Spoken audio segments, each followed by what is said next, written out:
नमस्कार दोस्तों, आप सभी प्यारे भाइयों बहनों को सादर प्रणाम। आशा करता हूँ आप सभी ठीक होंगे, सकुशल होंगे। आज की वीडियो में का टॉपिक है यूनेस्को में शामिल भारत की धरोहरें, यानी यूनेस्को की विश्व सूची में भारत की कौन सी धरोहरें शामिल हैं, वो आज की वीडियो में बताया जाएगा। तो चलिए शुरू करते हैं।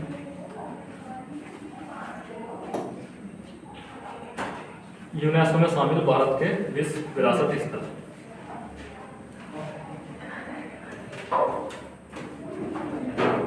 यूनेस्को एक यूनाइटेड नेशन यानी संयुक्त राष्ट्र की एक संस्था है जिसका मुख्यालय पेरिस में स्थित है।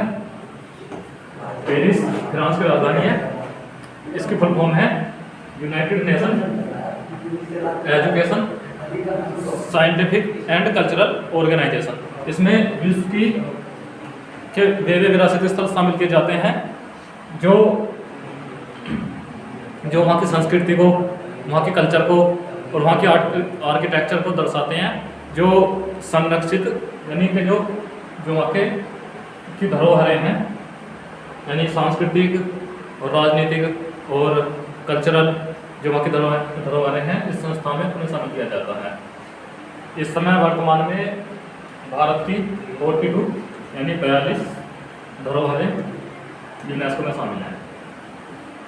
तो इसमें से जो से मेन है आज की वीडियो में उनके बारे में बताया जाएगा। पहला पॉइंट इसमें आता है आगरा का किला, जो उत्तर प्रदेश के आगरा में स्थित है। ये ताजमहल के पास स्थित है आगरा का किला। ये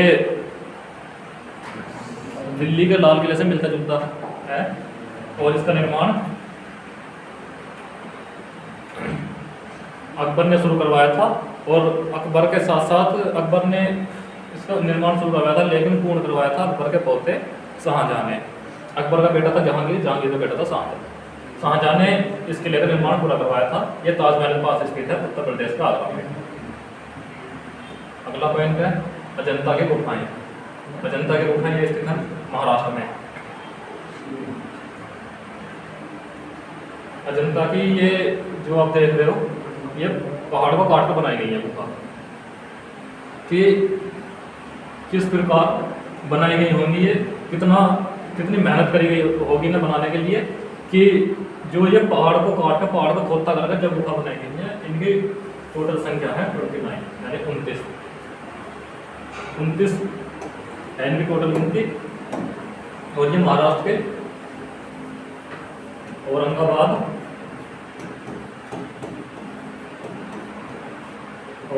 में स्थित है, और औरंगाबाद का वर्तमान नाम है संभाजी नगर। प्राचीन नाम है औरंगाबाद और वर्तमान में कहते हैं इसे संभाजी नगर। ये जो फोटो में देख रहे हो, ये पहाड़ों काट कर बनाई गई गुफा है, जो जिनकी 29 संख्या है, और ये विश्व विरासत स्थल में शामिल की जाती हैं, यूनेस्को की सूची में शामिल हैं। एलोरा की गुफाएं, एलोरा की गुफाएं ये भी महाराष्ट्र के संभाजी नगर में स्थित है। संभाजी नगर में जगह पड़ती है एलोरा। एलोरा गांव में स्थित है ये गुफाएं।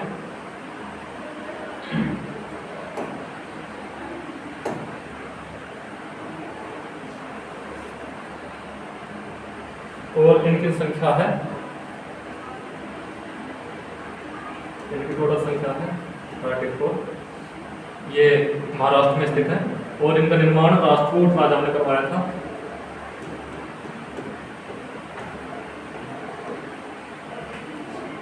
और ये जो प्रसिद्ध, ये जो आप देख रहे हो, ये जो फोटो देख रहे हो आपने, ये नोट पर भी देखी होगी इसकी तस्वीर। 10 के नोट पर इसी का फोटो आता है। ये है कैलाश मंदिर है, इसका नाम कैलाश मंदिर है। ये ही एलोरा की गुफा में स्थित है।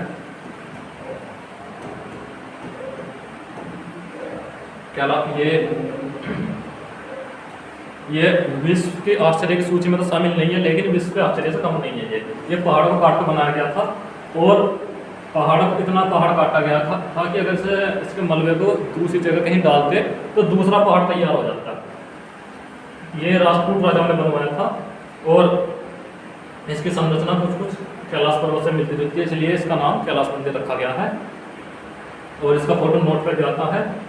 और इनकी संख्या गुफाओं की 34 है, जो कि संभाजीनगर जो कि महाराष्ट्र में पड़ता है। संभाजीनगर के एलोरा स्थल पर, एलोरा जगह पर ये गुफा स्थित है, इसलिए इन्हें एलोरा की गुफा कहते हैं। और इसमें हिंदू धर्म के भी तीर्थ स्थल हैं, जैन धर्म के भी तीर्थ स्थल हैं और बौद्ध धर्म के भी तीर्थ स्थल हैं इन गुफाओं में।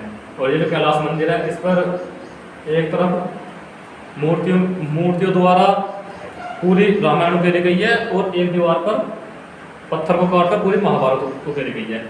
लेकिन ये आश्चर्य एक सोच में नहीं आता, लेकिन आश्चर्य से ये कम नहीं है।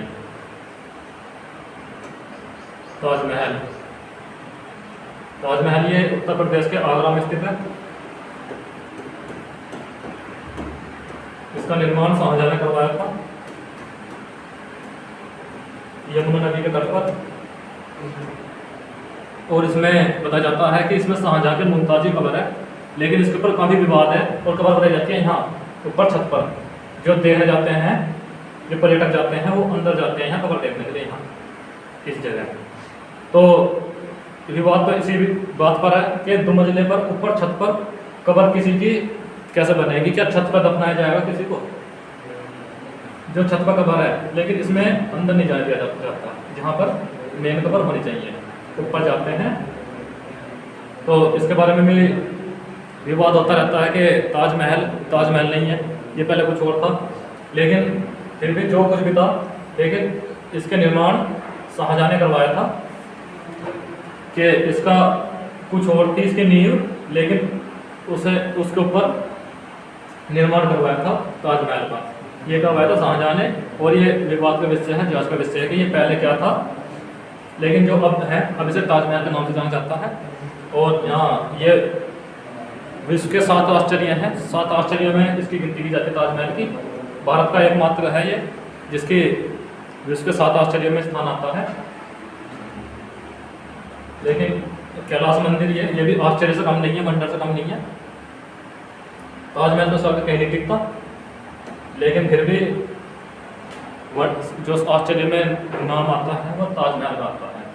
बस ये याद रखना है ताजमहल का निर्माण किसने करवाया था। और ये तो लगभग आप सभी को पता ही होगा। महाबलीपुरम के स्मारक ये तमिलनाडु में स्थित है।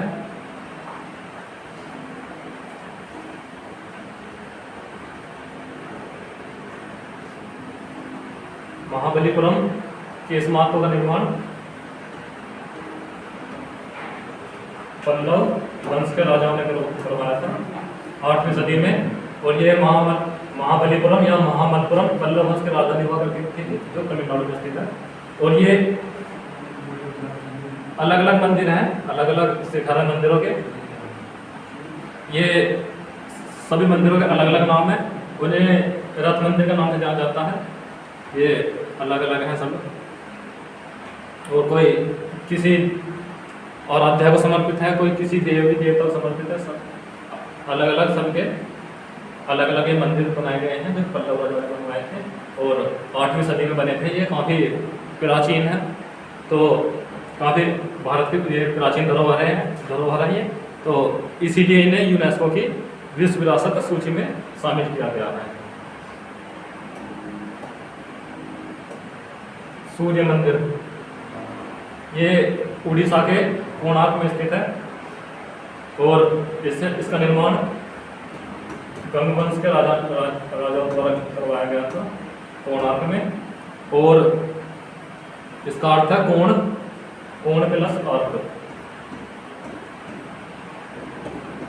यानी सूर्य किस कोण पर स्थित है। इसमें अलग अलग संरचना बनी हुई है। कहीं इसमें चक्र बना हुआ है, कोणार्क का सूर्य मंदिर का चक्र की तस्वीर नोट पर भी आपको देखने के लिए मिल जाएगी। तो जैसे इसका तस्वीर है, इसमें अलग अलग स्थान पर 12 चक्र लगे हुए हैं कि जो 12 महीने को दर्शाते हैं साल के। और इसमें अलग अलग ये 7 घोड़े बने हुए हैं, ये आप छोटे छोटे घोड़े देख सकते हैं जो कि हफ्ते के 7 दिनों को दर्शाते हैं। और इसमें जो इसकी आकृति बनी हुई है, जो इसकी संरचना है, उसके अनुसार समय की गणना की जाती थी इस मंदिर में, कोणार्क में। कोणार्क में ये गणना की जाती थी इनके चक्रों के को देखकर कि वर्तमान में कौन सा महीना चल रहा है, कौन सी तिथि चल रही है, या कौन से ग्रह नक्षत्र किस राशि में है और उनकी क्या दिशा है। यहाँ पर इस चीज़ का अध्ययन किया जाता था, सूर्य की गति का और तिथि नक्षत्रों का अध्ययन किया जाता था यहाँ कोणार्क में। जो पहले पर्व त्यौहार, भारतीय त्यौहार निर्धारित किए जाते थे तिथि के अनुसार, वो उनका अध्ययन सूर्य मंदिरों में किया जाता था, जो भारत में अलग अलग जगह पर स्थित है। ये जो सूर्य मंदिर कोणार्क में भी स्थित है और सूर्य मंदिर मोढेरा में भी स्थित है। मोढेरा में भी ऐसे अध्ययन किया जाता था तिथि के बारे में। लेकिन वर्तमान में यूनेस्को की सूची में कोणार्क के सूर्य मंदिर को शामिल किया गया है। ये याद रखना है आपको कि 4 ऑप्शन आ जाते हैं कि कौन से सूर्य मंदिर को यूनेस्को की सूची में शामिल किया गया है, कि मोढेरा है, कोणार्क है और उज्जैन का मंदिर है, या कोई और ऑप्शन है कि उसमें से एक इस पर टिक करना है उड़ीसा वाले पर। मानस वन्यजीव अभ्यारण्य, ये मानस वन्यजीव अभ्यारण्य, मानस नहीं है, ये स्पेलिंग मिस्टेक है, इसका नाम मानस है, जो कि असम में स्थित है। ये मानस बाघ, चीता और ये बाघ है, ये चीता है और ये गैंडा है, ये इनके लिए प्रसिद्ध है, एक सींग वाले गैंडे के लिए। ये यूनेस्को की सूची में शामिल किया गया है और ये भारत का, इसकी गिनती भारत के नेशनल पार्क में भी होती है, जो कि असम में स्थित है। ये आपको ज्योग्राफी में भी आ सकता है इस तरह वाला क्वेश्चन कि मानस वन्यजीव अभ्यारण्य या मानस टाइगर रिजर्व, मानस नेशनल पार्क, ये कहाँ पड़ता है, कहाँ स्थित है, या 4 ऑप्शन में से कि इसमें से कौन से जीव अभ्यारण्य की या टाइगर रिजर्व जो है ये यूनेस्को की विश्व सूची में आता है। तो इस प्रकार से आपको क्वेश्चन देखने के लिए मिल सकते हैं एग्जाम में। तो इस तरह से आप ध्यान से पढ़ते रहिए।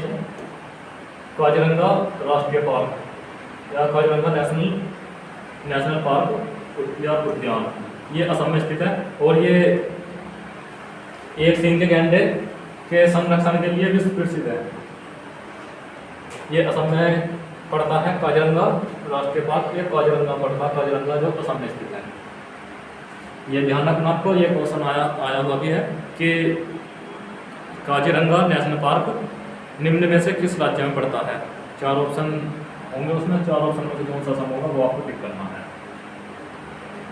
इस प्रकार से आते रहते हैं, ये ज्योग्राफी में भी आ जाता है ऐसे क्वेश्चन, ये स्टैटिक जीके में भी आ जाते हैं और ये करंट में भी आ जाते हैं कि कोई अगर योजना आई है, कोई के गणना हुई है कि पशुओं की, के काजीरंगा हाल ही में हुई गणना, जो एक सींग वाले गैंडे गणना की गई थी, वो किस राष्ट्रीय पार्क में की गई थी, या किसी आयोजन सम्मेलन के बारे में भी आ जाता है कि अगर नेशनल पार्क में कोई हाल फिलहाल में कोई आयोजन या सम्मेलन या सेमिनार आयोजित किया गया है तो उसके बारे में आ जाता है कि वो किस नेशनल पार्क में स्थापित किया गया है, आयोजित किया गया है और वो कहाँ स्थित है।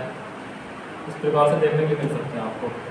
केवलादेव राष्ट्रीय उद्यान, केवलादेव नेशनल पार्क, इसे केवलादेव घाना नेशनल पार्क भी कहते हैं, जो कि राजस्थान के भरतपुर में स्थित है।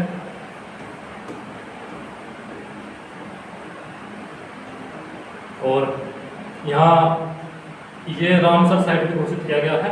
रामसर स्थल वो होते हैं जहाँ पर दलदली भूमि पाई जाती है।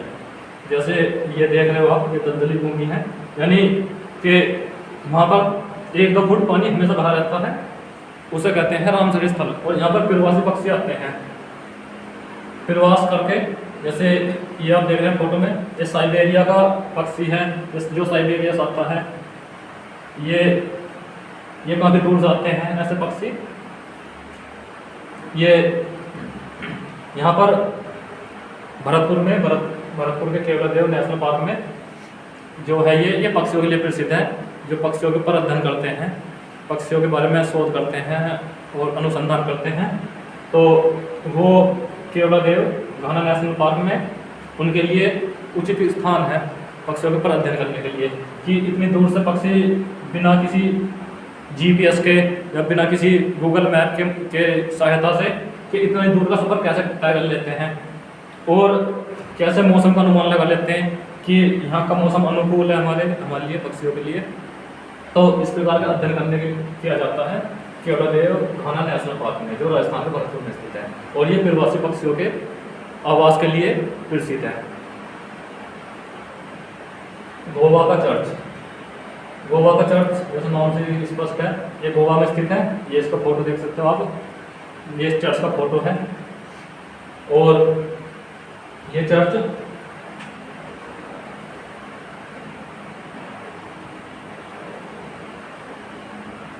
इसे बेसिलिका ऑफ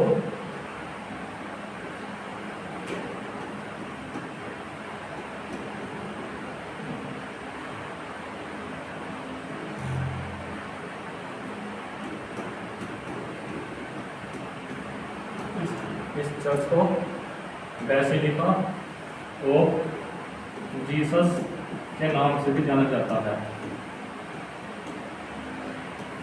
और इस चर्च का निर्माण सेंट जेवियर ने करवाया था, और इसी चर्च में इसकी कब्र भी है, और कब्र के ऊपर इसकी समाधि बनी हुई है, कब्र समाधि। सेंट जेवियर के नाम पर भारत में आपको काफ़ी संस्थान देखने के लिए मिल जाएंगे। ये सेंट जेवियर पुर्तगाल से आया था, और इसने यहाँ पर गोवा में पुर्तगाली कंपनी स्थापित की थी, पुर्तगाली ईस्ट इंडिया कंपनी के साथ आया था ये, और इसी ने यहाँ पर ईसाई धर्म का प्रचार प्रसार किया था, और इसने देश की जनता का काफ़ी उत्पीड़न किया था, भारतीय देश की जनता के साथ में काफ़ी अत्याचार किया था सेंट जेवियर ने। तो इसका उद्देश्य था भारत को ईसाई राष्ट्र बनाना, लेकिन इसने काफ़ी कोशिश की, अपनी काफ़ी जनता के साथ में अत्याचार किया, काफ़ी उत्पीड़न किया भारत देश की जनता का।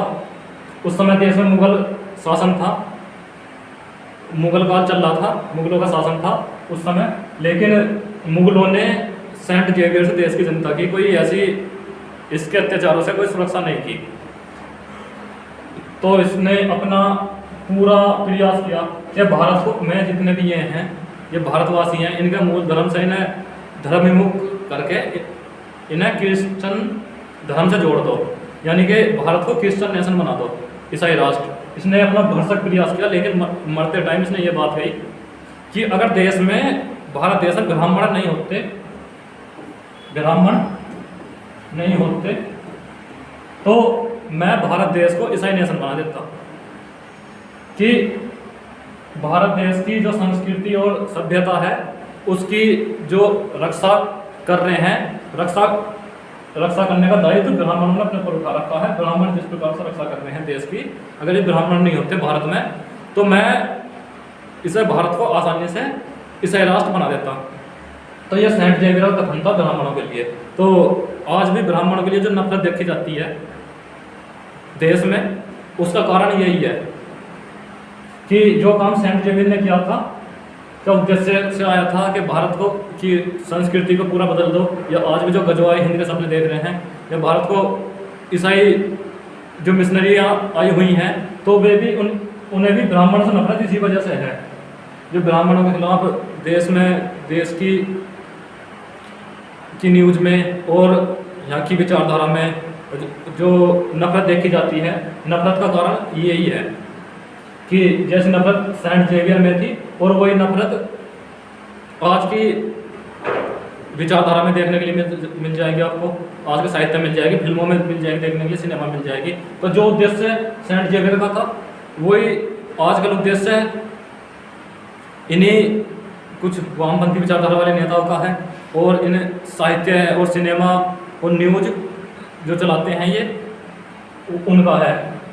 तो ये इसने सेंट जेवियर ने इसका निर्माण करवाया था, और यहीं इसकी कब्र समाधि स्थित है, और ये गोवा में स्थित है। से बेसिलिका ऑफ जीसस भी कहते हैं, और ये यूनेस्को की विश्व धरोहर की सूची में शामिल है। बस ये ध्यान रखना आप। फतेहपुर सीकरी ये उत्तर प्रदेश में स्थित है, उत्तर प्रदेश के आगरा में स्थित है, आगरा के पास। अकबर ने यहाँ पर अपनी राजधानी बनाई थी फतेहपुर सीकरी में। तो और इसने गुजरात को जीता था। गुजरात इधर पड़ता है अरब सागर की तरफ, तो इसने अरब सागर पर पूर्ण नियंत्रण रखने के लिए, अरब सागर के व्यापार पर, तो इसने जब गुजरात को जीत लिया था, गुजरात को कब्जा कर लिया था, तो गुजरात की विजय के उपलक्ष्य में इस दरवाजे का निर्माण करवाया था। ये भारत का सबसे बड़ा दरवाजा है, इसे बुलंद दरवाजा कहते हैं। तो आप देख सकते हैं फोटो में कितना बड़ा है ये, कितने छोटे छोटे ये आदमी दिखाई दे रहे हैं इसमें। तो यहाँ पे इसने निर्माण करवाया था बुलंद दरवाजा का गुजरात विजय के उपलक्ष्य में अकबर ने, और अकबर ने इसे फतेहपुर सीकरी को अपनी राजधानी बनाया था। लेकिन फतेहपुर सीकरी में फिर जल की कमी के बाद में इसे अपनी राजधानी यहाँ से अलग ट्रांसफर करनी पड़ी। तो ये जो है ये संरचना है फतेहपुर सीकरी की, इन्हें यूनेस्को की विश्व धरोहर में शामिल किया गया है। हम्पी के अवशेष, ये कर्नाटक के हम्पी में स्थित है। हम्पी विजयनगर साम्राज्य की राजधानी हुआ करती थी। विजयनगर साम्राज्य की स्थापना हरिहर और बुक्का नामक दो व्यक्तियों ने की थी, संत विद्यारण्य के आशीर्वाद से। संत विद्यारण्य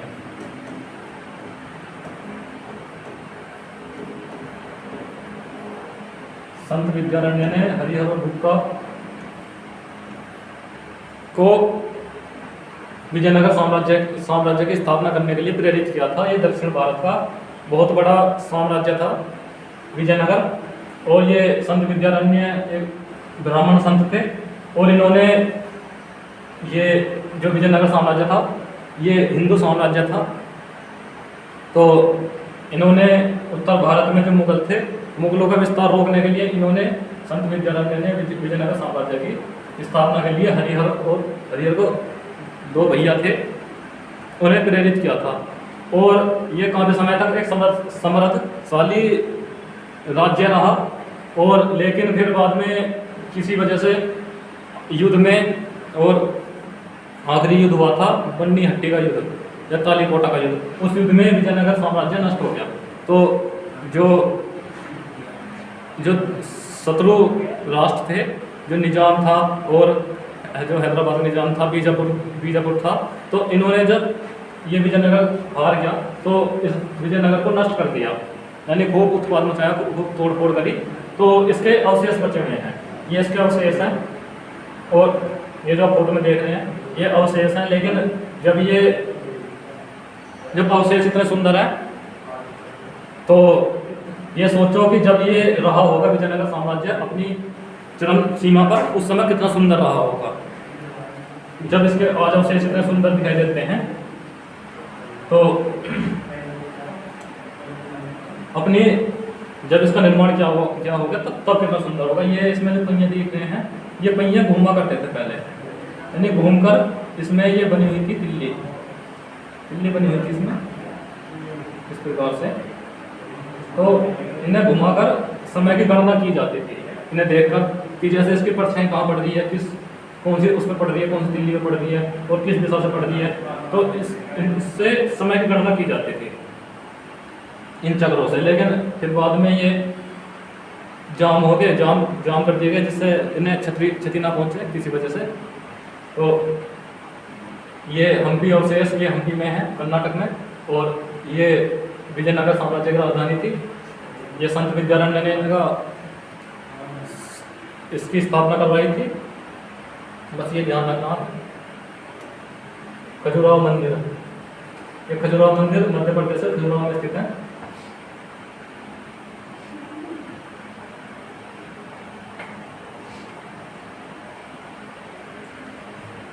खजुराहो मंदिर का निर्माण चंदेल वंश के राजा द्वारा करवाया गया था 950 से 1050 ईस्वी के बीच में। और ये खजुराहो जो पड़ता है, ये पड़ता है मध्य प्रदेश के छतरपुर में। यहाँ पर मंदिरों का समूह है ये। और ये जो मंदिर आप फोटो में देख रहे हो, ये कन्हैया महादेव मंदिर है। तो यहाँ पर इन्होंने चंदेल राजाओं ने अलग अलग मंदिरों की स्थापना करवाई थी। तो ये मंदिर शिक्षा के बहुत बड़े केंद्र थे कि जो इतने बड़े बड़े मंदिर बनवाए थे उन्होंने राजाओं ने। कोई राजा देखो तो थे नहीं, वो इतना पैसा लगवाते नहीं, इतना समय और अपनी मेहनत नष्ट करते मंदिरों में। तो ये मंदिर शिक्षा के बहुत बड़े केंद्र हुआ करते थे। और खजुराहो के बारे में कुछ ये है कि कुछ कामुक मूर्तियाँ वहाँ देखने के लिए मिलती हैं खजुराहो में। तो कुछ मंदिरों में है कुछ कामुक मूर्तियाँ। तो ये कुछ मंदिर सेक्स एजुकेशन के भी केंद्र थे और कुछ तंत्र मंत्र के केंद्र थे। और सभी अलग अलग मंदिर जो थे सबके अलग अलग क्षेत्र बटे हुए थे कि किस मंदिर में किस चीज़ की पढ़ाई करवाई जाएगी। तो 64 योगिनी मंदिर है जो कि चंदेल राजाओं ने बनवाया था, उसमें तंत्र मंत्र की पढ़ाई होती थी। और अलग अलग मंदिरों में अलग अलग विषयों के ऊपर पढ़ाया जाता था। तो जैसे ये खजुराहो का मंदिर है, इसमें मेडिकल या सेक्स एजुकेशन या प्रेगनेंसी और इस तरह से इन्हीं विषयों पर आधारित शिक्षा दी जाती थी, जो कि यहाँ की कामुक मूर्तियों द्वारा दर्शाई गई हैं। लेकिन इसमें बताते हैं कि इसके बारे में कुछ और चर्चा की जाती है, लेकिन इसका पीछे का अर्थ नहीं समझते कि यहाँ पर ये मूर्तियाँ क्यों बनाई गई थी। तो वो एक तरह से एजुकेशन देने के लिए उद्देश्य से बनाई गई थी, यानी कि शिक्षित करने के उद्देश्य से ये मूर्तियाँ बनाई गई थी खजुराहो में। एलिफेंटा गुफाएं, ये महाराष्ट्र में स्थित है एलिफेंटा गुफाएं।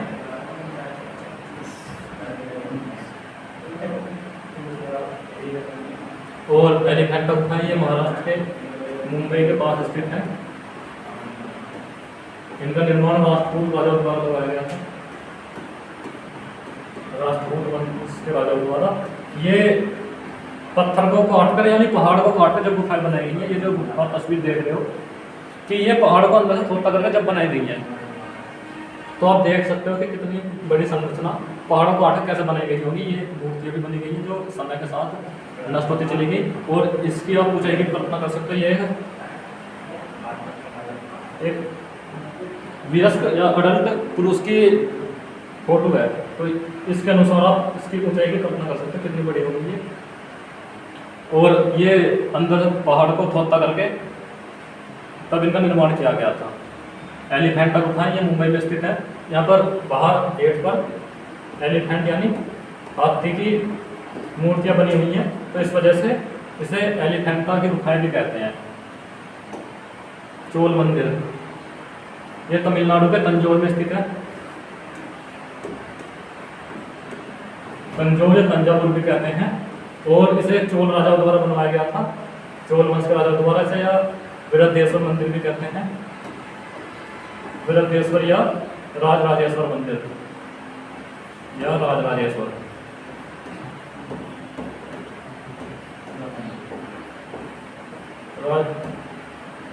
ये इसकी ऊंचाई लगभग इतनी है कि जितनी 13 मंजिला मकान की ऊंचाई उतनी है, यानी इसमें 13 मंजिलें बनी हुई हैं इस मंदिर में।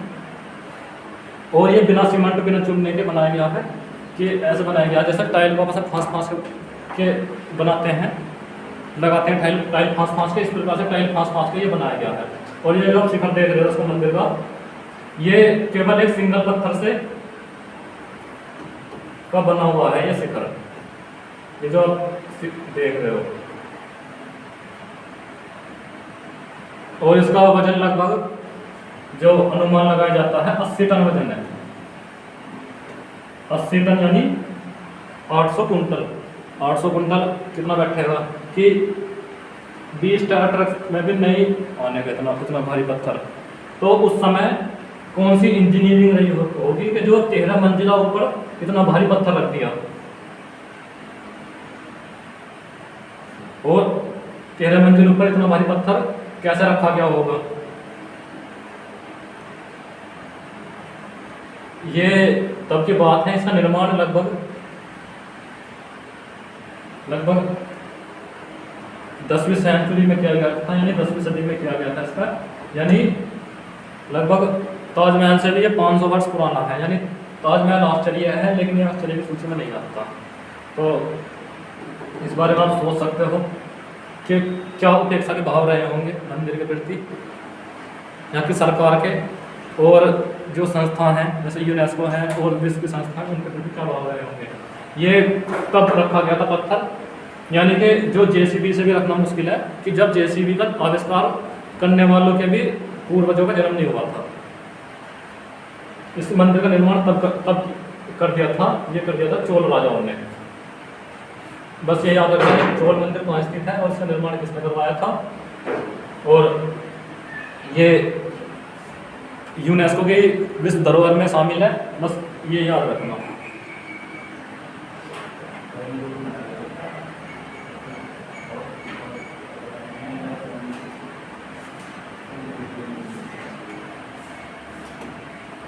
पट्टाकल के स्मारक, ये पट्टाकल के स्मारक कर्नाटक में स्थित है।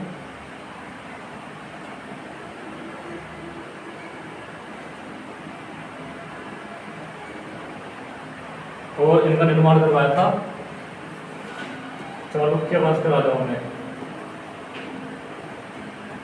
चालुक्य वंश की राजधानी थी बागलकोट, जो कर्नाटक में स्थित है, और वहाँ इन्होंने बागलकोट के पट्टाकल में इन मंदिरों का निर्माण करवाया था। और इनका समय है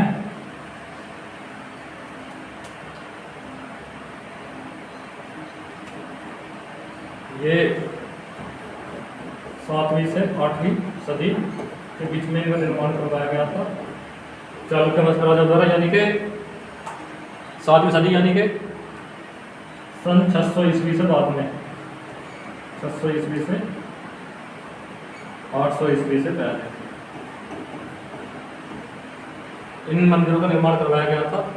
और ये अब पहले से काफ़ी जीर्ण अवस्था में है। तो जब रहे होंगे, जब बने होंगे, तो जब कैसे रहे होंगे, ये क्या उन्नत टेक्नोलॉजी का इस्तेमाल किया गया होगा। अगर उन्नत टेक्नोलॉजी नहीं होती भारत में, तो वास्को डी गामा और क्रिस्टोफर कोलंबस और मार्को पोलो जैसे तीर्थयात्री भारत आने के लिए इनकी जान जोखिम में क्यों डालते। तो जब अब इनके इतने समय बाद इनमें इतनी खूबसूरती है, इतनी सुंदरता है, तो जब उस समय कि क्या इनकी स्थिति रही होगी, कैसे देखे दिखाने लायक रहे होंगे ये। तो बस ये याद रखना, जब ये पट्टाकल के स्मारक का निर्माण चालुक्य वंश के राजाओं ने करवाया था। उनकी राजधानी बागलकोट थी। बागलकोट में पड़ता है ये पट्टाकल, जो कर्नाटक में स्थित है। और इस चालुक्य वंश का शासनकाल 7वीं से 8वीं सदी के बीच में रहा।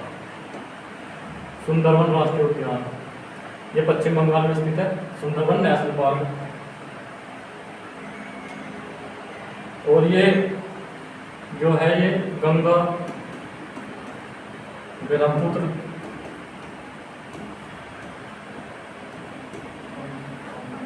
और मेघना नदी के मुहाने पर स्थित है। ये तीनों नदियाँ बंगाली खाड़ी में गिरती हैं, और जब बंगाली खाड़ी में गिरती हैं तो उस एक नदी आते आते अपनी कई शाखा बना लेती है।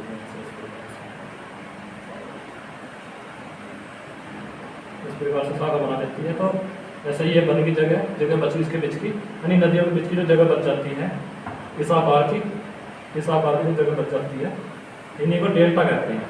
जैसे ये बच गई यहाँ की जगह और ये बच गई यहाँ की जगह, और इधर से कोई शाखा ऐसे मिलेगी और इधर से शाखा कोई इसमें मिलेगी। तो इस तरह से जो जगह बच जाती है इन्हीं को डेल्टा कहते हैं। और इन्हीं डेल्टा में, सुंदरवन डेल्टा में जो ये नेशनल पार्क है, ये यूनेस्को की विश्व धरोहर में शामिल है। ये पश्चिम बंगाल में पड़ता है।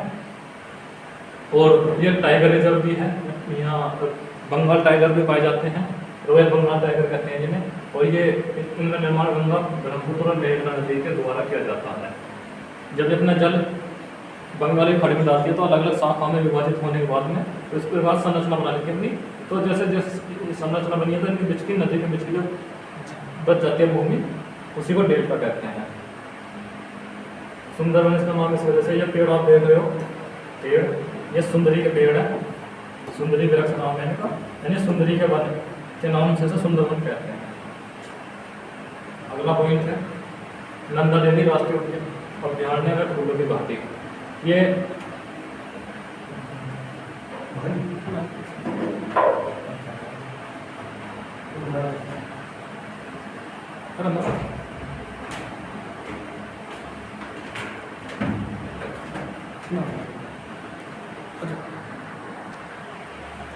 नंदा देवी राष्ट्रीय उद्यान में फूलों की घाटी, ये उत्तराखंड के चमोली में स्थित है, चमोली राज्य में। ये नंदा देवी पर्वत चोटी को कहते हैं। नंदा देवी नेशनल पार्क या फूलों घाटी, जो घाटी है पहाड़ों के बीच में जो घाटी है, यहाँ पर हर साल जब बर्फ पिघलती है तो हर वर्ष यहाँ पर फूल उगाते हैं रंग बिरंगे अलग अलग प्रकार के इसी घाटी में, तो इसी को फूलों की घाटी कहते हैं, जो कि ये national park Nanda Devi national park में स्थित है और ये उत्तराखंड के चमोली में पड़ता है। नंदा देवी पर्वत शिखर का नाम है, इसके ऊपर इसका नाम रखा गया है नंदा देवी राष्ट्रीय उद्यान, और ये यूनेस्को की धरोहर में आता है, यूनेस्को की धरोहर में शामिल किया जाता है। बस ये ध्यान रखना आप।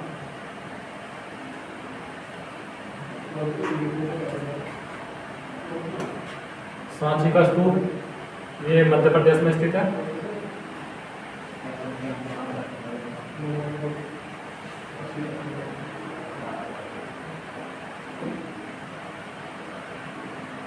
ये मध्य प्रदेश के सांची में पड़ता है।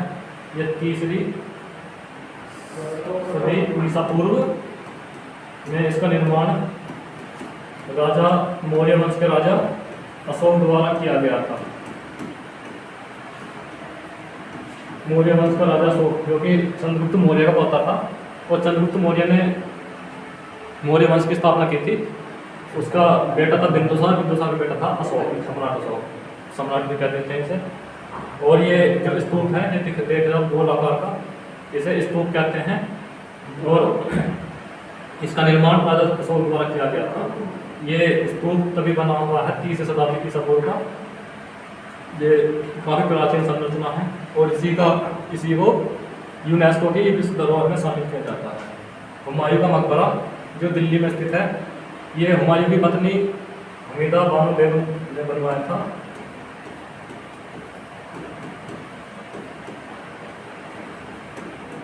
हमीदा बानो बेगम ने बनवाया था ये दिल्ली में।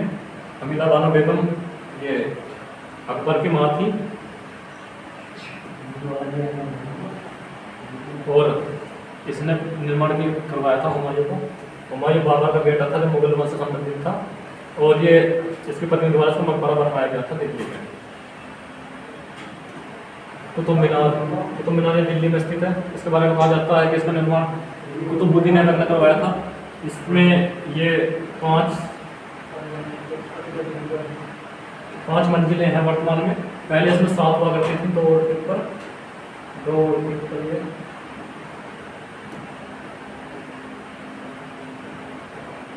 जो कि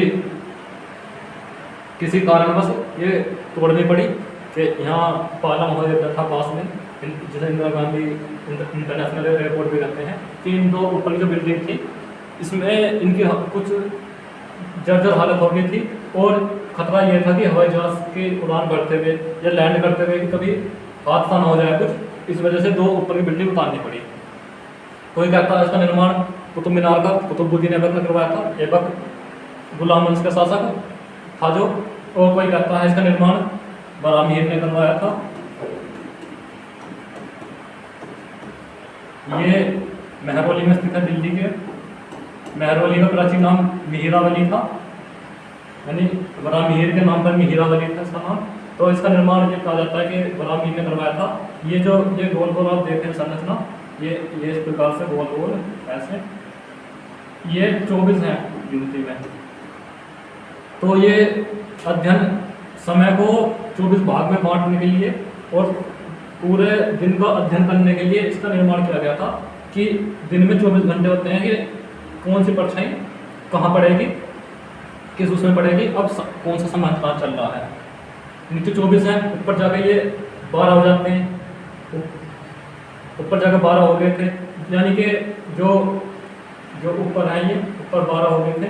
तो ये साल को बांटने के लिए इसका निर्माण किया गया था कि साल में 12 महीने होते हैं कि कौन से उसकी परछाई कौन कौन से शीर्ष पर पड़ रही है, कौन से भाग पर पड़ रही है, कि कौन सा और साल का महीना चल रहा है। और जो 7 थे ये 7 दिन के हिसाब से बनाई गई थी, 7 बिल्डिंग ऊपर नीचे के सप्ताह के 7 दिनों को बांटने के लिए, इस पर अध्ययन करने के लिए। और इसके चारों तरफ जो मंदिर थे उनकी वे 27 मंदिर थे, जो कि 27 नक्षत्रों के ऊपर बनाए गए थे। जिस मंदिर को, इन 27 मंदिरों को तोड़कर कुतुबुद्दीन ऐबक ने कुव्वतुल इस्लाम मस्जिद का निर्माण करा था। वो इन मंदिरों को तोड़कर किया गया था। लेकिन कोई कहता है कि इसका निर्माण कुतुबुद्दीन ऐबक ने करवाया था। कुतुबुद्दीन ऐबक ने किसने निर्माण करवाया था इसका? क्यों करवाया कुतुबुद्दीन ऐबक निर्माण? क्या इसलिए कि यहाँ से ऊपर चढ़कर अजान देनी है, अजान देने के लिए करवाया था क्या? अजान देने हेतु तो यहीं सीधे देते एक मंजिला करवा देता कि ऊपर 7 मंजिल से बोल लेगा, कितने जोर से बोल लेगा तो नीचे तक आवाज़ किसा आएगी।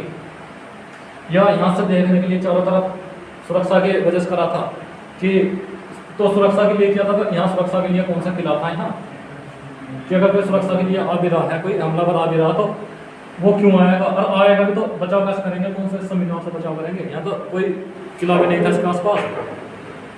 लेकिन ये विवाद का विषय है, विवादित विषय है। इसके बारे में कोई सटीक जानकारी नहीं है कि इसका निर्माण किसने करवाया था। माउंटेन रेलवे जो कि दार्जिलिंग में स्थित है, ये दार्जिलिंग में भी स्थित है और नीलगिरी पर्वत पर भी स्थित है और कालका और शिमला के बीच में भी स्थित है। यानी हिमाचल प्रदेश में भी है और दार्जिलिंग पड़ता है पश्चिम बंगाल में और नीलगिरी पड़ता है तमिलनाडु में। ये 3 जगह की जो माउंटेन में चलने वाली रेल है, इन्हें यूनेस्को की धरोहर में शामिल किया गया है। ये बिल्कुल ऐसी होती है टॉय ट्रेन की तरह, यानी खिलौने वाली ट्रेन की तरह, कि एक इंजन होता है, इसमें आपके छोटा सा ये इंजन है और इसमें 2 डिब्बे हैं बस। ये देखिए 1 2 डिब्बे हैं बस। बहुत मंदी स्पीड चलती है ये पहाड़ी इलाके में, कि पहाड़ी इलाके में ज़्यादा बार चक्कर काटने पड़ते हैं कि बिल्कुल सीधा ट्रैक नहीं होता, घुमावदार ट्रैक होता है। तो घुमावदार ट्रैक पर लंबी ट्रेन नहीं चल सकती, ये छोटी छोटी ट्रेन चलती हैं बिल्कुल, जिन्हें टॉय ट्रेन कहते हैं। ये 3 जगह हैं जो भारत में, इन तीनों जगह की ट्रेन को यूनेस्को की विश्व धरोहर में शामिल किया गया है। ये महाबोधि मंदिर है, ये बोध गया में, जो बिहार में पड़ता है। यहीं पर बोध गया में महात्मा बुद्ध को, गौतम बुद्ध को ज्ञान की प्राप्ति हुई थी। गौतम बुद्ध जो थे वो यहाँ पर शिक्षा प्राप्त करने के बाद में, यहाँ ज्ञान प्राप्त करने के बाद में बोध गया में तब बुद्ध बने थे, जब बुद्ध की ने उपाधि दी गई थी। यानी बुद्ध यानी बुद्धिमान तब कहा जाने लगा। और जहाँ पर इन्हें बोध की प्राप्ति हुई थी या ज्ञान की प्राप्ति हुई थी, वो स्थान बोध गया था।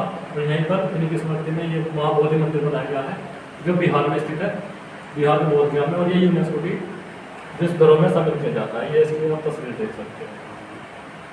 भीमबेटका की गुफा, ये मध्य प्रदेश में स्थित है। भीमबेटका की गुफाएं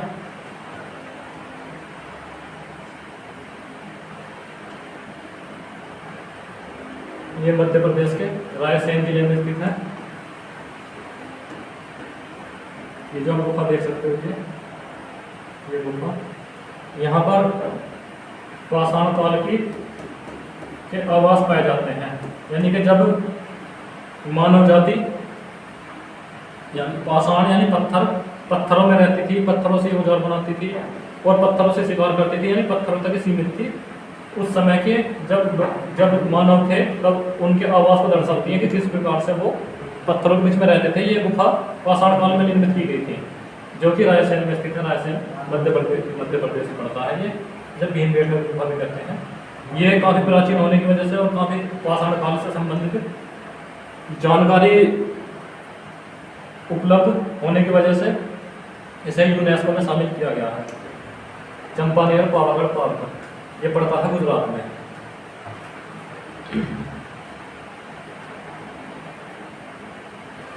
ये गुजरात के पंचमहल में पड़ता है।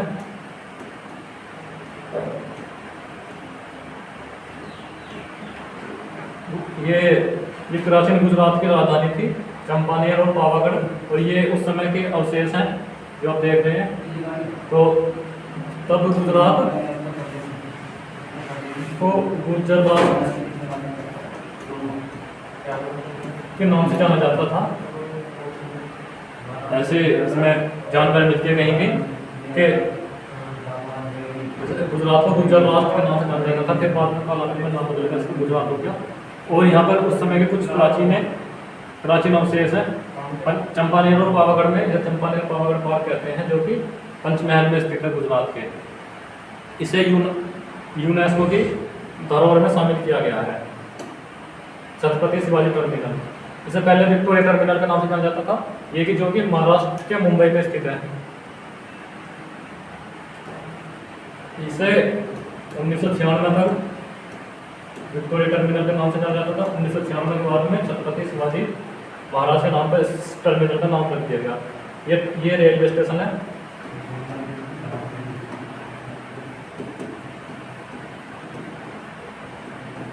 और ये अपनी अद्भुत वास्तुकला और डिजाइन और इंजीनियरिंग के चलते इसे विशेष स्टेशन में दर्जा दिया गया है।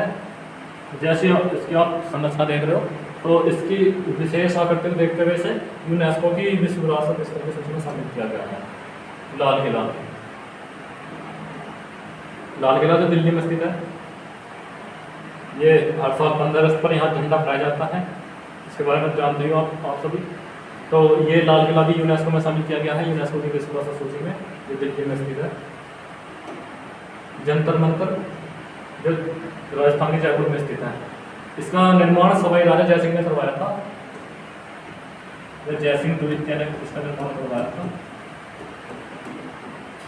ये जंतर मंतर को यंत्र मंत्र कहते थे। यंत्र मंत्र जो बाद में इसका अपभ्रंश रूप यंत्र मंत्र जंतर मंतर हो गया। यानी कि यहाँ पर यंत्र ऐसे थे, ये जो आप देख रहे हो, ये समय की गणना करने वाले हैं। और यहाँ पर यज्ञ हवन और मंत्र होते थे। तो ये प्रयोगशाला थी।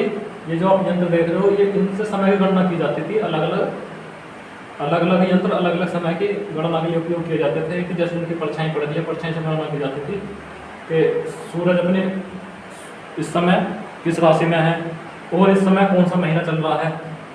भारतीय कैलेंडर जो है विक्रम संवत के अनुसार कौन सा महीना चल रहा है, और सूर्य और चंद्रमा की कौन सी अवस्था है, आज शुक्ल पक्ष है या कृष्ण पक्ष है, या कौन सा हिंदी के अनुसार महीना चल रहा है, महा फाल्गुन चैत्र सावन जैसे श्रावण चल रहा है। तो ऐसे ही पहले इनके द्वारा गणना की जाती थी कि ये सब महीने के अलग अलग बनाए गए हैं। अगर सावन चल रहा है तो सावन में कौन सी तिथि चल रही है, तो उसी के अनुसार ही भारत के पर्व त्योहार और तीज अमावस्या पूर्णिमा जो भी तय होते थे, तो इसी के अनुसार तय होते थे। ये जो जंतर मंतर कहते हैं, जिसका प्राचीन नाम यंत्र मंत्र था, ये भारत में अलग अलग स्थान पर स्थित है। ये जो कि भारत में 5 हैं। ये एक जयपुर में है, एक दिल्ली में है, और एक दिल्ली में भी है जंतर मंतर, जयपुर में भी है, उज्जैन में भी है, मथुरा में भी है और वाराणसी में भी है। तो ये इसीलिए बनाए गए थे कि ये देखने के लिए अलग अलग जगह पर कि ये जो यंत्र थे कि इनमें किस प्रकार से गणना की जाए कि जो समय की सटीक जानकारी मिल सके कि किस समय कौन सा नक्षत्र कौन सी राशि में है और कौन सा महीना चल रहा है, सप्ताह का कौन सा दिन चल रहा है। तो यहाँ इन्हीं की गणना होती थी। तो ये यंत्र काफ़ी वैज्ञानिक यंत्र थे। तो इसी वजह से ये जयपुर का है जंतर मंतर, इसे यूनेस्को की विश्व विरासत की सूची में शामिल किया गया है।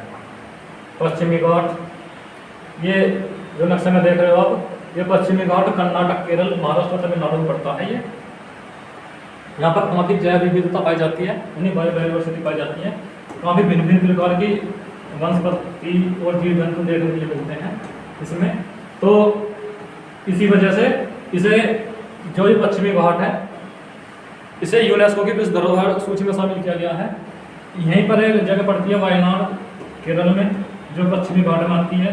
ये काफ़ी संवेदनशील क्षेत्र है, जहाँ पर अभी वर्तमान में करंट में आपने पढ़ा भी होगा कि भूस्खलन हो गया था। भूस्खलन से काफ़ी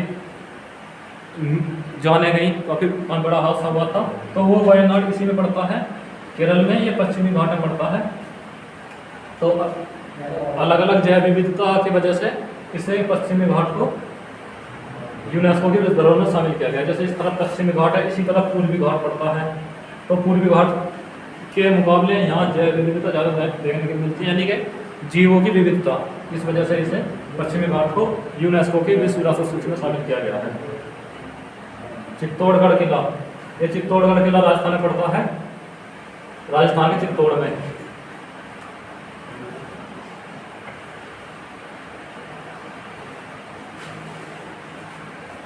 ये भारत का सबसे विशाल किला है, यानी भारत का सबसे बड़ा किला है ये चित्तौड़गढ़ किला। ये राजस्थान में जिला है चित्तौड़, जो कि वहाँ पड़ता है। इसके बारे में कहावत है कि गढ़ तो चित्तौड़गढ़, बाकी सब गढ़ैया, यानी कि अगर कोई सबसे बड़ा किला है तो वो चित्तौड़गढ़ है। और इस फोटो में हम देख सकते हैं ये चित्तौड़गढ़ में ये विजय स्तंभ स्थापित है, जो कि चित्तौड़गढ़ में किले के अंदर ही पड़ता है। और ये चित्तौड़गढ़ किला राजस्थान में जो है स्थित चित्तौड़ में, इसी ये यूनेस्को की विश्व विरासत सूची में शामिल किया गया है। ये कुंभलगढ़ किला, ये राजस्थान में पड़ता है।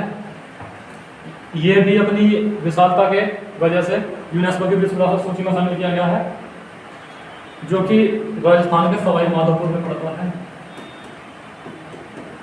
सवाई माधोपुर जिले में पड़ता है। इसकी आप दीवार देख सकते हो, ये जो दीवार है ये भारत की सबसे विशाल दीवार है। ये यहाँ से यहाँ तक जो पीछे तक है, ये यहाँ से ये दीवार देख सकते हो आप। तो इसकी दीवार की लंबाई लगभग 45 किलोमीटर लंबी दीवार है ये, इसकी 4 दीवारी। तो इसका निर्माण महाराणा कुंभा ने करवाया था, तो महाराणा कुंभा के नाम पर इसका नाम कुंभलगढ़ किला रखा गया है। रणथंभौर किला, रणथंभौर किला जो कि राजस्थान के सवाई माधोपुर में स्थित है।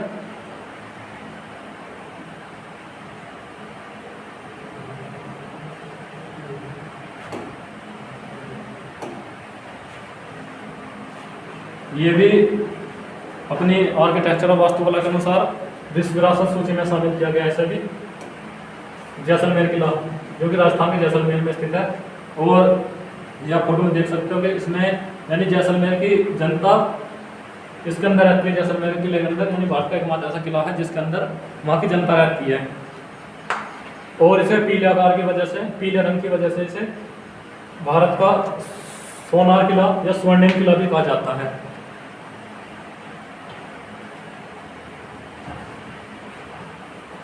इसका निर्माण करवाया था रावल जैसल ने, राजा रावल जैसल। और इसी किले के ऊपर इसका नाम जैसलमेर किला रखा गया है। आमेर का किला, आमेर का किला जयपुर के पास आमेर में स्थित है। ये भी यूनेस्को की विश्व विरासत सूची में शामिल किया गया है।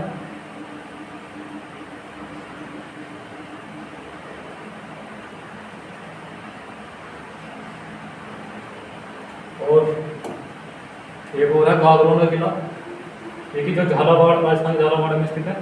ये काली नदी है, काली सिंध नदी के, और इधर से एक दूसरी इसकी सहायक नदी आई है, उसके संगम पर स्थित है ये झालावाड़ का किला। झालावाड़ में स्थित है जो गागरोन का किला, यानी दो तरफ ये जल से घिरा हुआ है। रानी की वाव जो कि गुजरात के पाटन में स्थित है। इसके आपने देखा हो, जैसे आपने भारतीय करेंसी देखी, भारतीय करेंसी का नोट देखा, 100 का नोट देख सकते हो आप कि 100 के नोट पर ये पीछे की तरफ बैक साइड में इसी के फोटो है। जो बैक साइड में आप फोटो देखोगे, आप 100 के नोट पर देखना, कोई भी नोट हो आपके पास में, तो इसमें बैक साइड पे जो फोटो है वो ये रानी की वाव का फोटो है, जो कि गुजरात के पाटन में पड़ती है।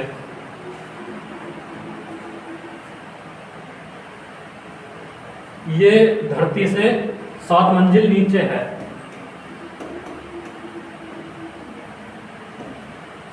इसका निर्माण एक सोलंकी वंश के राजा थे भीमदेव सोलंकी, उनकी पत्नी ने करवाया था।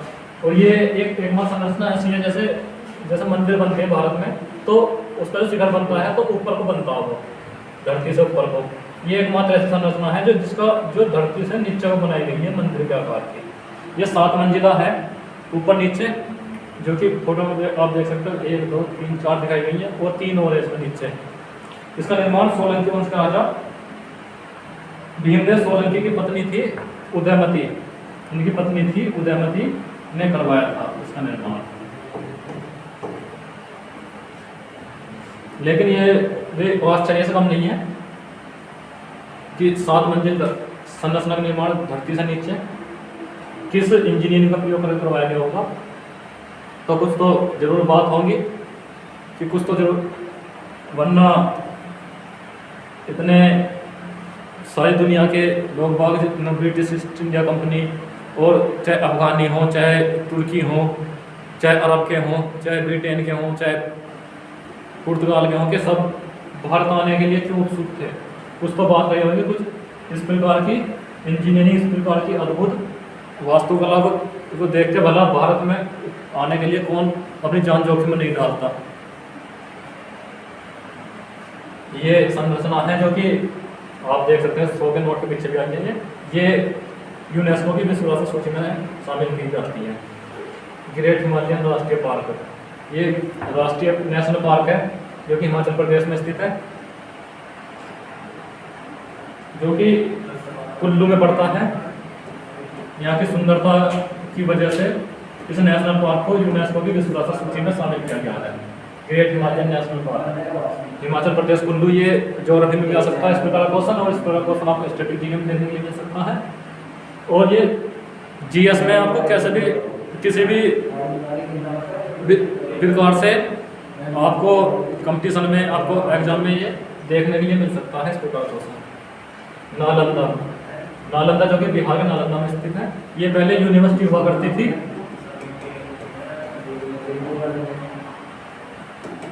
ये यूनिवर्सिटी हुआ करती थी पहले।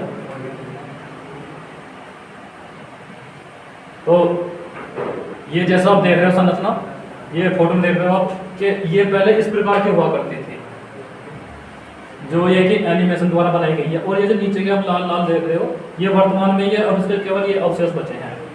ये यूनिवर्सिटी थी, तो ये 9 मंजिला यहाँ लाइब्रेरी थी, 9 मंजिला लाइब्रेरी हुआ करती थी ये। और यहाँ पर 90 लाख पुस्तक थी लगभग। तो एक बार अलाउद्दीन खिलजी का सेनापति बख्तियार खिलजी दिल्ली से आक्रमण करता हुआ आया बिहार की तरफ को। उसे आगे जाना था बंगाल में, तो लेकिन बिहार में आकर या नालंदा के पास आकर तबीयत खराब होगी उसकी, बीमार हो गया ज़्यादा। तो बीमार इतना ज़्यादा हो गया कि फिर हालत ऐसी होगी मरने वाली। तो उसका खूब इलाज करवाया कहीं, पर इलाज का कुछ आराम नहीं लगा उसे। तो तब उसका उसके सैनिक ने उसके किसी जानने वाला गया नालंदा यूनिवर्सिटी में, जो नालंदा विश्वविद्यालय था तब। तो वहाँ के एक आयुर्वेदाचार्य थे राहुल नाम के, राहुल भद्रसेन। राहुल भद्रसेन से कही कि ऐसे ऐसे हमारा सेनापति बीमार हो गया बहुत ज़्यादा, नो जी उनकी जान बचा लो, बस उनकी जान बचनी मुश्किल है। नो क्या हो गया, नो जी नो देख लो तुम चल गए एक बार। तो जो बख्तियार खिलजी था, अलाउद्दीन खिलजी का सेनापति बख्तियार खिलजी, तो उसके पास गया देखने के लिए। तो उन्होंने कहा हाँ ठीक हो जाएगा, पर दवाई खानी पड़ेगी। तो बख्तियार खिलजी ने कहा दी मैं भारत के कि किसी डॉक्टर की दवाई का हाथ में लगाऊँ, मैं खाने तो बहुत बड़ी बात है, अगर जो मेरे साथ आए हैं ये दवाई दे मैं तो दे सकते हो तो मैं खा लूँगा, नहीं मैं किसी भारतीय आयुर्वेद आचार्य की या किसी भारतीय वैद्य की दवाई का हाथ नहीं लगाने का। ले जाओ ऐसे जब तुम भी चले जाओ, अपनी दवाई को भी ले जाओ। तो राहुल भद्रसेन ने कही नो चलो दवाई तो ना खा रहे, पर तुम एक काम करो, मैं तुम्हें पेज पे कुरान की आयत दे रहा हूँ लिख के। उसका कुरान की आयत लिख दी, यानी कि कुरान उर्दू भाषा इस तरफ से लिखी जाती है, जिस भी भाषा में लिखी हो तो कुरान की आयत है लिखा कि तुम कुछ भी खाओ कुछ भी पियो, तो इन आयतों को पढ़ लियो और जब भी कुछ खाइयो पियो। तो ले गए जी में पर्चे जिस पेज पर लिख कर दी। तो 4-5 दिन ऐसे ही करा जैसा राहुल भद्रसेन ने कही, तो आराम लगता चला गया, ठीक हो गए। मुझे कुरान की आयत पढ़ने से कैसा आराम लग गया न कुछ तो बात है, कुछ तो तुमने करा कि जो किसी से भी ठीक नहीं हुए कि तुमने पेज में भगवान के लिख कर दिया ठीक हो गए। न इसके पीछे रहस्य क्या है? न रहस्य यूँ है कि मैंने जो ये पेज है, जो पेज थे, मैंने इसके ऊपर दवाई लगा दी थी कि जब भी उन्होंने कुछ खाया पिया तो हाथ मन में दवाई लगी और उसी हाथ से दवाई खाई। कुछ भी खाना खाया तो दवाई भोजन के साथ साथ उनके अंदर चली गई, पेट में चली गई। तो उसी से ही उनकी बीमारी ठीक होती चली गई। तो उन्हें लगा कि यह तो बहुत बड़े विद्वान हैं, राहुल भद्रसेन। तो सब उनके जो जो सैनिक थे साथ में बख्तियार खिलजी को छोड़कर नालंदा की ओर चल दिए कि नो सारा ज्ञान तो यहाँ है नालंदा में, हम तो बेमतलब इसके साथ लग रहे हैं। नो जो जानकारी यहाँ मिल जाएगी हमें तो दुनिया के किसी कोने में नहीं मिला है। तो आज से इन बख्तियार खिलजी की नौकरी छोड़ दी, सब चल दिए यहाँ पढ़ाई करने के लिए नालंदा में। नो जी हमें भी रख लो, हमें पढ़ा दो, हमें पढ़ा लो, हमें भी रख लो अपने पास। तो बख्तियार खिलजी ने देखा कि ऐसा तो इसकी पूरी दुनिया में प्रसिद्ध हो जाएगा नालंदा यूनिवर्सिटी।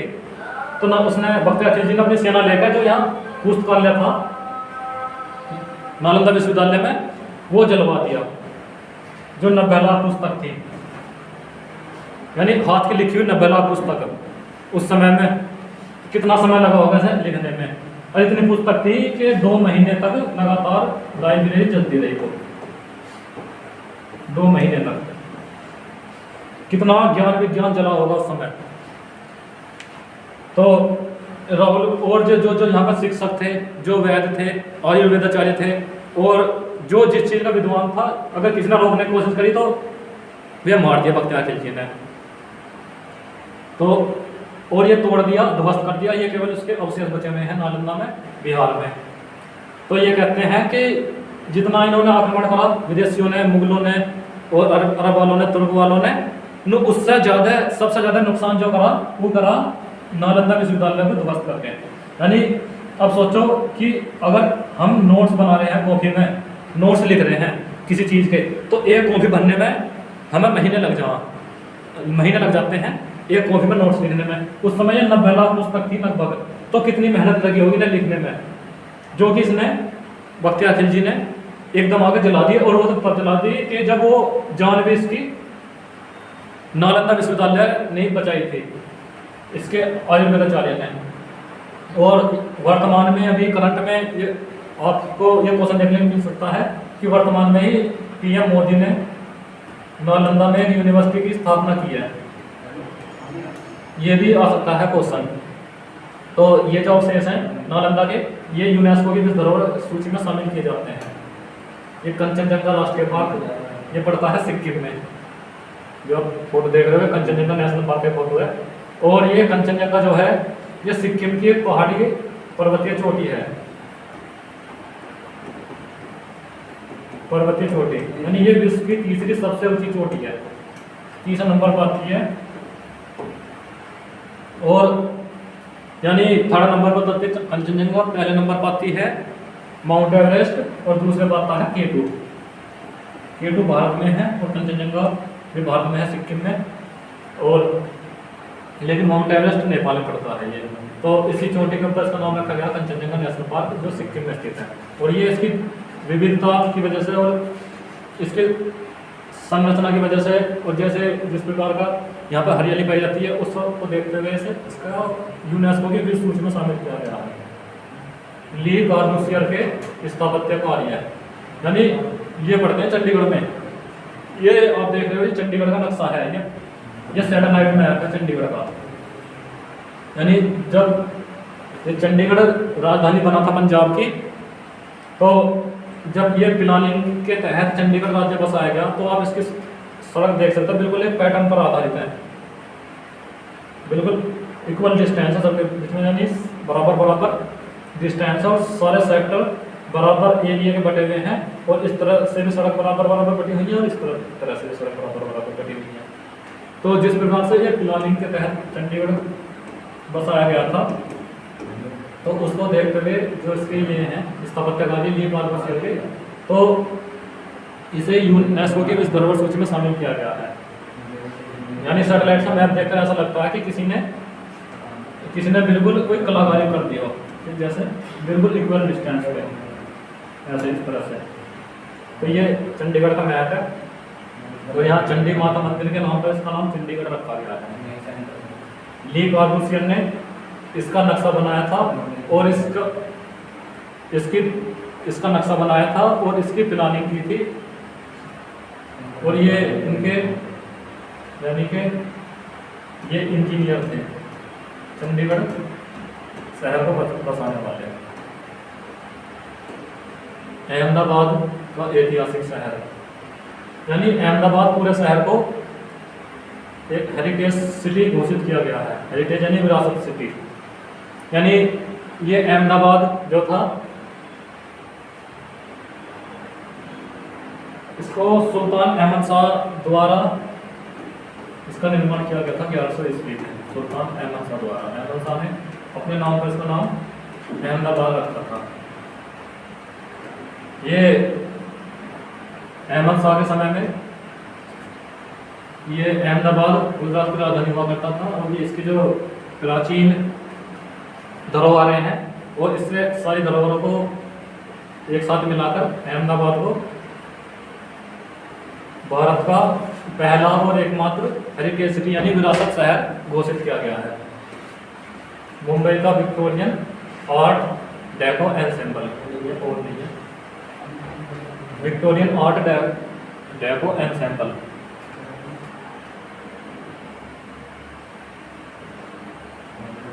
ये महाराष्ट्र के मुंबई में स्थित है।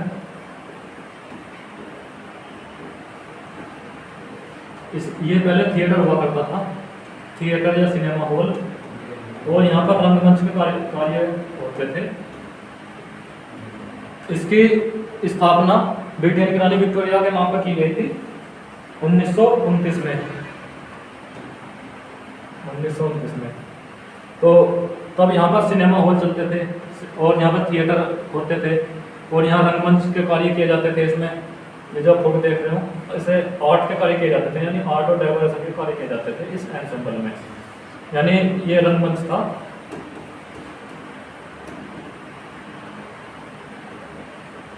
रंगमंच पर जैसे आज गाँव में रामलीला और ये रामलीला का आयोजन किया जाता है और अलग अलग वर्तमान में अलग अलग आयोजन किए जाते हैं, तो ये उस समय प्राचीन काल का रंगमंच था। यहाँ पर थिएटर लगते थे और यहाँ पर कला दिखाई जाती थी, कला प्रदर्शनी होती थी, साउंड होते थे। तो उस समय का रंगमंच था ये। इसकी स्थापना 1929 में की गई थी और इसे देखते हुए, इसकी प्राचीनता को देखते हुए, उसकी भव्यता को देखते हुए इसे यूनेस्को की विश्व विरासत सूची में शामिल किया गया है, जो कि मुंबई में स्थित है। मुंबई के मरीन ड्राइव में स्थित है। जयपुर की चार दीवारी, जयपुर में आपने ये देखा हो इस तरह की ये चार दीवारी बनाई गई है। ये चार दीवारी बाजार है वर्तमान में। इसका निर्माण ये पहले बताया था राजा हुए थे सवाई राजा जयसिंह, सवाई राजा जयसिंह दोबारा निर्माण किया गया था इसका।